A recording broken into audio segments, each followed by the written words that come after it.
2011 সালে বিতর্কিত মাদককাণ্ডে গ্রেফতারের পর থেকেই আলোচনায় ছিলেন শাহরুখ খানের ছেলে আরিয়ান খান। তখনও শোবিজের সঙ্গে সরাসরি কোনো সম্পর্ক ছিল না, শুধু বিখ্যাত বাবার সন্তান হওয়াতেই তীব্র সমালোচনার মুখে পড়তে হয়েছিল তাকে।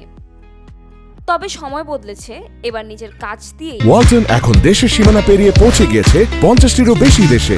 ওয়ালটন, ঘরে ঘরে বিশ্বজুড়ে। মন জয় করলেন আরিয়ান। সম্প্রতি মুম্বাইয়ে আয়োজিত এক অনুষ্ঠানে উন্মোচন করা হয় তার প্রথম পরিচালিত ওয়েব সিরিজ দ্য ব্যাডস অফ বলিউডের ট্রেইলার।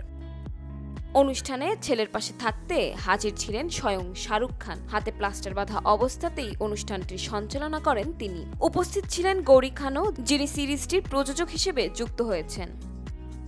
এই আয়োজনেই প্রথমবারের মতো সংবাদকর্মী ও দর্শকের সামনে মঞ্চে উঠলেন আরিয়ান খান। নিজের ব্যক্তিত্ব, রসবোধ ও প্রেজেন্টেশন দিয়ে সবাইকে চমকে দেন তিনি। এতদিন তার যে গম্ভীর ইমেজ তৈরি হয়েছিল, সেদিন ভিন্ন এক রূপে ধরা দিলেন তিনি, প্রাণবন্ত, হাসি খুশি এবং বাবার মতো দারুণ সেন্স অফ হিউমার নিয়ে।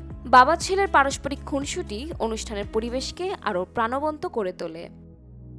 আরিয়ান নিজেই স্বীকার করেন, প্রথমবার মঞ্চে উঠে বক্তব্য দিতে গিয়ে তিনি নার্ভাস ছিলেন, তাই সতর্কতার জন্য আগে থেকে অনেকবার অনুশীলন করেছেন। এমনকি কাগজে বক্তব্য লিখে পকেটে রেখে এনেছেন, সাথে টর্চ লাইটও। তিনি মজার ছলে বলেন, যদি ভুল হয়ে যায় পাপা তো আছেনই। মুহূর্তেই দেখা যায় শাহরুখের পিঠের কোটের সঙ্গে টেপ দিয়ে লাগানো আছে সেই বক্তৃতার কাগজ।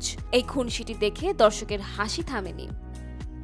সমালোচকেরা যদিও বাবার সঙ্গে চেহারার মিল টেনে নানা মন্তব্য করেছেন, তবে আরিয়ান অভিনয়ের পথ এড়িয়ে বেছে নিয়েছেন পরিচালনার আসন। তার পরিচালিত সিরিজ দ্য ব্যাডস অফ বলিউড মুক্তি পাচ্ছে আগামী 18 সেপ্টেম্বর নেটফ্লিক্সে।